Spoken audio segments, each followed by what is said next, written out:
Can a Siberian Husky be in the same household as cats? That's a question that many ask when they're interested in the breed and aim to have both in the same household. Although immediate search results on the topic can be discouraging, I want to share with you my own experience, as well as what has worked for me to keep the dynamic positive. Rylai is a 5-year-old Siberian Husky, and she also lives with 3 male cats. When I first decided I wanted to get a Husky, my first thought was to reach out to breeders, hoping to adopt an adult, but all of them were unwilling to adopt out to a household with cats.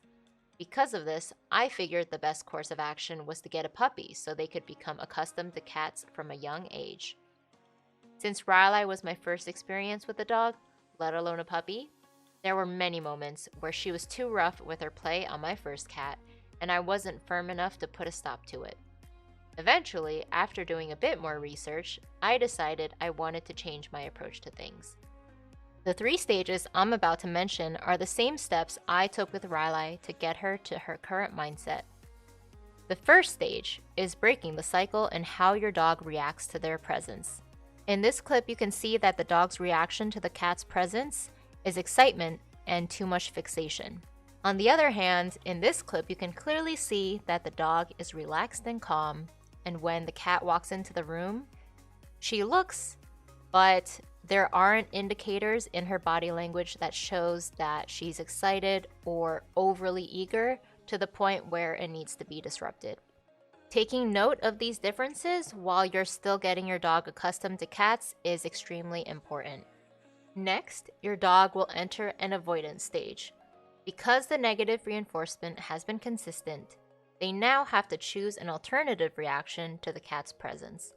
This usually means that they actively avoid looking at the cat or turn away from them to avoid temptation. This is the transitional period before they start to see the cat in a neutral manner. After some time of this, they will finally reach the third stage, which is neutrality around cats.